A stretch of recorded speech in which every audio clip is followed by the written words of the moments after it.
Hello guys, today we're going to talk about part 2 of Attack of the Mutant. This one aired September 7th, 1996, same day as this. I should also mention this part 2 it is not hosted by Arlstein, it is not. Some are, some aren't. It's kind of funny like that.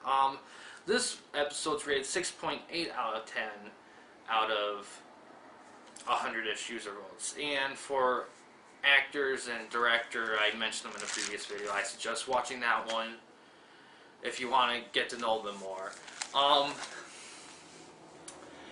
Part 2 is pretty solid, I say, but 6.8 out of 10, I think that's a touch harsh.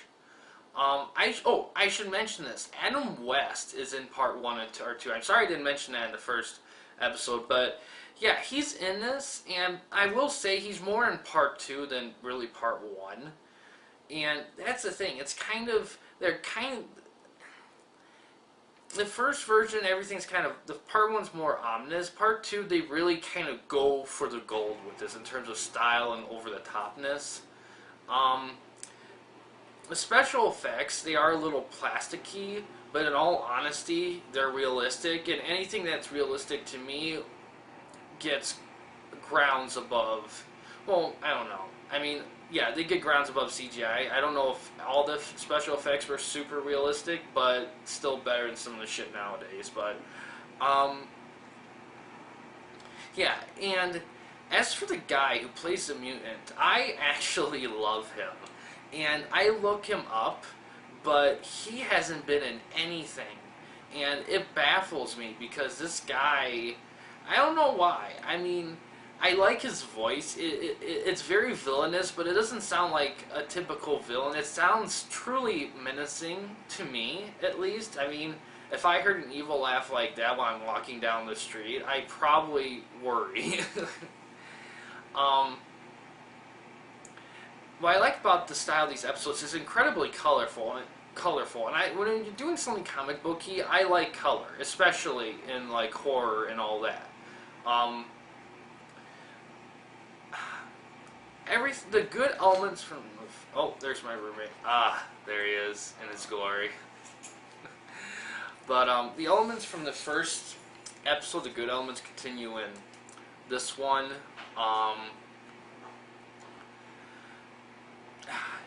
More of the mysteries revealed, and I have to say, in terms of it adapting from the book, it does it well. The two-parter, I don't remember them coming out a lot, except for maybe their interactions between the main boy character and the main female girl character.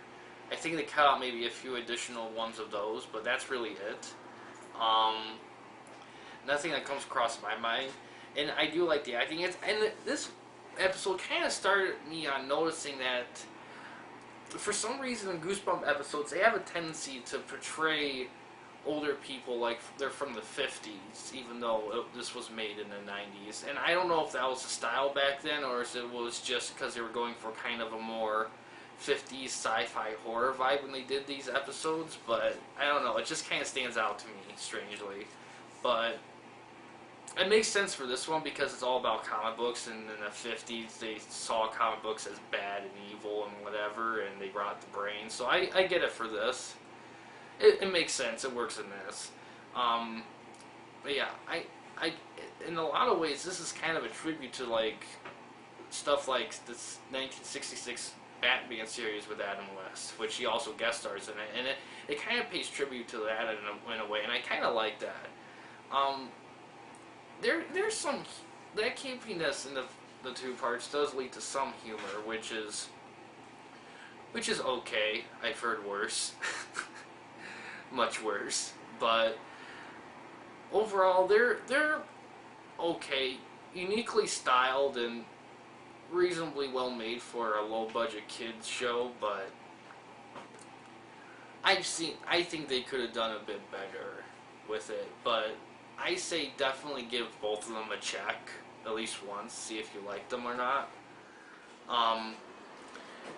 Yeah, overall, like, look and feel wise, they are great. I just think the story could have been a bit more, well, that's the thing. The mutant's evil plan is kind of evil in a way that it's hard for me to say what I can't really say what it is without giving away while going to spoileratory. But I feel like it's not the typical like he's going to destroy the world kind of thing. It's a bit more personal, and I like that. And the mutant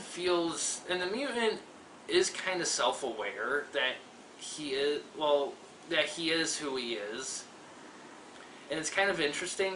He's actually kind of an interesting character if you were given a proper analysis of him. But in this one, they went a different route. They kind of build him up, which I kind of like. You don't really see a lot of him until the very end, which I thought was pretty cool because it kind of goes with what he does that was developed in part 1.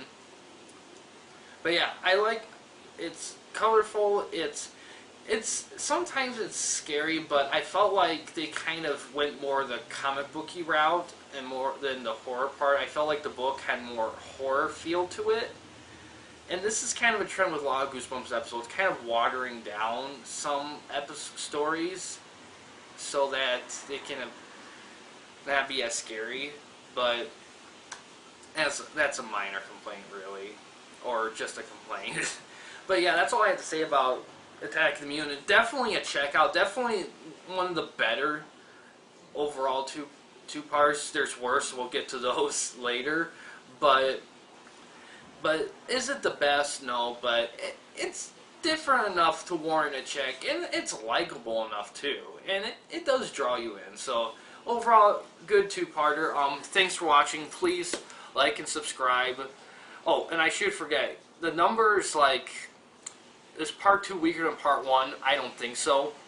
I think part 2 kind of goes a little more camp, and the first part is a little more horror-ish. But they even out. I think they're both fine. But yeah, they're both equally good in any sense. But yeah, thanks for watching and have a good day.